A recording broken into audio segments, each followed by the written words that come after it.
What is up, everybody?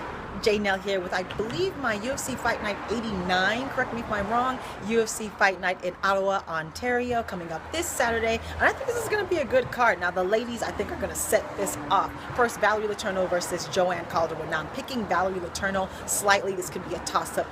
Joanne, she has the Muay Thai. She's also a amateur kickboxing champion over there in Europe.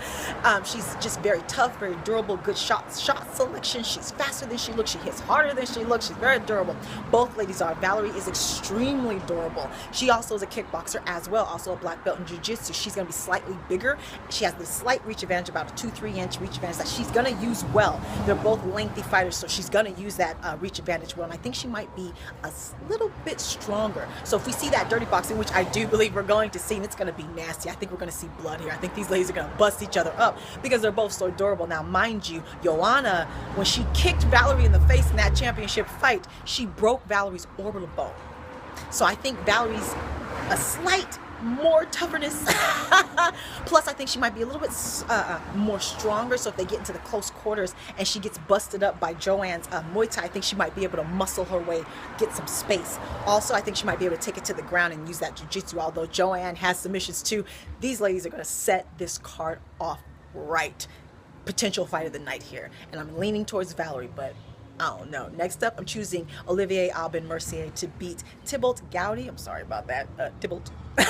Next up, choosing Steve Bosse to beat Sean O'Connell. I actually think that's a toss-up, though, and I like Sean O'Connell because he does all the fun stare-downs, so I don't mind. I actually don't mind who wins that fight, but I'm choosing O'Connell. Now, I'm also choosing Donald Cerrone to beat Patrick Cote. However, I think he's going to have to fight a real smart fight here. This is at welterweight, which is not his natural weight class. He is going to go back to 155, so I do think Patrick's going to be bigger than him. I just think that his strength of competition and his all-around skill set is just a bit higher than Patrick's. Now, Patrick's actually underrated. He's been gone for a long time due to injuries and things like that. He's 37 years old, which I do think is a factor here. I think Donald's only 30 at the oldest.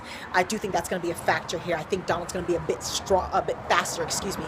faster. Patrick could be stronger. I also think if it goes to the ground, Patrick, with that top-heavy wrestling game, is going to be very heavy on top of Donald. So I advise Donald to keep it standing, be smart, use your distance and your quickness, use your diversity and striking, and just show us some things maybe we haven't seen from you in a while. They're both very durable. Don't start slow, Donald. Don't start slow.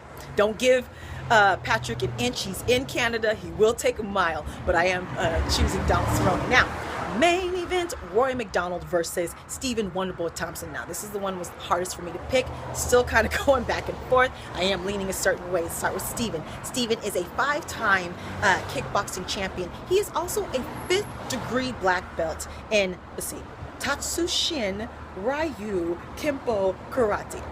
I did that pretty well. 5th-degree black belt, people, which is why his style is so pretty. He's a perfect example of the artistry in mixed martial arts. His style is wow. It's got the awe factor. He comes up with so many kicks to count, kicks we've never seen before in every fight. No-tail kicks coming off the front leg, off the back leg.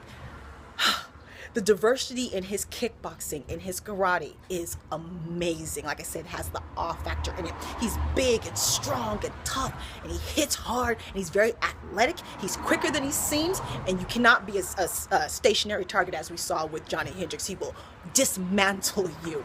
Now, Rory MacDonald is also a kickboxer, Muay Thai practitioner. He's got a black belt in jiu-jitsu as well, and he's just so unassuming in every single way. He's faster than he looks. He's stronger than he looks. He's more elusive than he looks. The way he slips and slide punches on angles. His jab is super quick and sneaky. Comes from weird angles with his punches, his footwork. He just slips and slides things. He's just so, he's very cerebral, and he seems to have gotten active. He used to be too heady, too much in his head.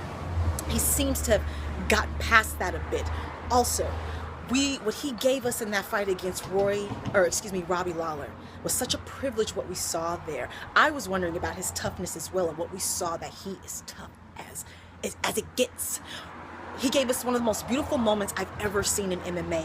After that fight, where Robbie Lawler literally broke his body down. He didn't knock him out. He shattered his nose, and he fell down from him. His body was broken. Afterwards, the doctor sat Rory MacDonald up. The moment she took her hand off of his back, he collapsed back on the ground. And I say beautiful, which is weird, but it's beautiful in the way that he gave us his every last drop for that title. It's a rare privilege to see that happen, and we need to be thankful for that. So thank you, Rory. You showed us that you are tough as nails.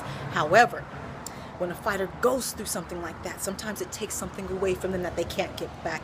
Everyone thinks that about JDS. I might be in that camp too with the fights he went through with Cain Velasquez. Sometimes when a fighter does that, they come through that fire like iron, and they are monsters after. So I'm very interested to see what's going to happen with Rory MacDonald when he gave us that precious gift of his everything. Will he not be the same? Will there be something missing? Or will he be Iron Man? I'm picking Rory MacDonald because I'm just kind of curious to see if he's going to come out like iron. I don't know. It could go either way. I think this is going to be a sleeper event. Don't sleep on it. I think it's going to be a great main event. Let me know your picks, your injury updates. Follow me on Facebook and Twitter. I will have 15-second recaps and prediction videos. Subscribe, like. Talk to me, take care. Talk to me, take care. And goodbye.